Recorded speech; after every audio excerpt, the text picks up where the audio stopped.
Hey everyone, today I've got The Big Short movie review. There are four outsiders who predict the collapse of the biggest economic crisis in 2008 and decide to take on the banks. As far as the story goes, this is a book adaptation directed by Adam McKay, who had previously done a lot of those Will Ferrell movies. You can look them up yourself. This is basically a dramedy based off of true events. Like I said, it really makes you question who to trust in this big business of money and greed, all of that crazy stuff. One thing that definitely sold me on this movie were the characters throughout this entire movie, and some of them were the best written because I feel like a lot of them makes me want to hate them because of all the things that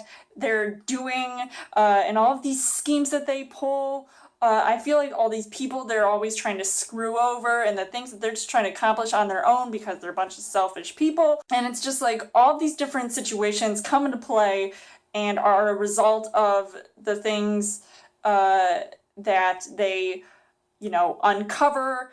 And it has to do with all of these big banks and the big suckers that run them. As far as the casting goes, you've got a huge ensemble cast in this movie, which is one of the reasons why I wanted to see this movie in the first place. You've got Ryan Gosling, who basically narrates the whole thing, and I'm thinking, okay, are you going to be another Jordan Belfort played by Leonardo DiCaprio in The Wolf of Wall Street? Because if that's the case, then maybe he should go somewhere else. Even though he's good, I don't really find myself to be a huge fan of his, but in this movie I felt like the scenes he was in definitely made me really like his character, especially that Jenga type scene. You've got one of my most favorite actors of all time, Christian Bale, who plays this guy who literally, he is balls to the wall crazy. All he does pretty much, if he's not trying to type on the computer and people wanting to sue him, sending emails to them,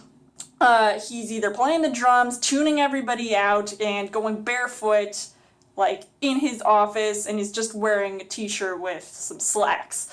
So it's pretty crazy to see his character in action. You've got Steve Carell, who I feel like definitely has improved over the years, especially now that he's an award-nominated actor, and he's in this movie, and he's also got some pretty important scenes in this movie, and I feel like he does a pretty good job in this movie, especially when he's trying to be a scene stealer and try to, tell off some co-workers of his, act like he is the star of the show, especially with his on-screen wife, Marissa Tomei.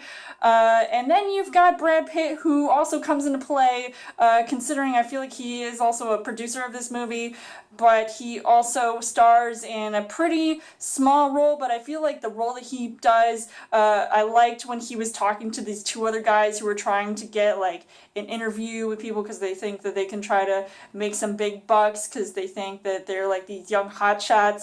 And now they think that calling on Brad Pitt is going to make that all happen and all their dreams come true. It's pretty crazy. So the things that I did like about this movie, I feel like the comedy and the script alone had me laughing or possibly shaking my head, because I thought that, yes, it was kind of ridiculous in a way, some of the scenarios that were happening, and just how far, some of this stuff that people were talking about seemed really true about this whole crisis. At times, like, on screen, they would show all of these, like, different quotes from all of these, like, really important people, how those quotes related to, like, the next scene that they segued into. There were all these different layers to the film. I also found it really interesting how they used several celebrity cameo appearances in this movie, like Margot Robbie, who was also in The Wolf of Wall Street, and then you've got Selena Gomez at one point, and then there's all these, like, different, like, I don't know, music videos playing. It's, like, really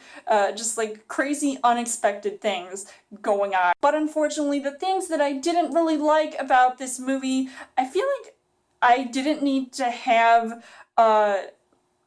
everything explained to me. They spent so much time in this movie throughout talking about, what was working or not in the economy. Maybe I didn't need a complete education about this subject matter, but for those who might not have been familiar with the 2008 crisis, this would have been a good idea. So maybe I'm kind of on the fence about that.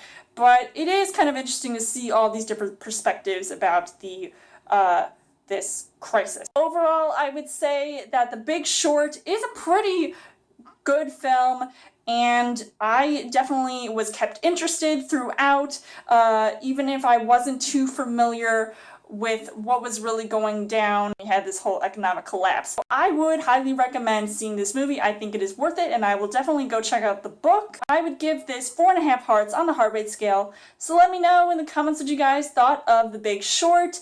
And as always, you guys can subscribe to my channel. I've got more movie reviews, movie updates coming every week for a Trail Thursday video. You guys can select me on Facebook and follow me on Twitter, and I will see you guys later.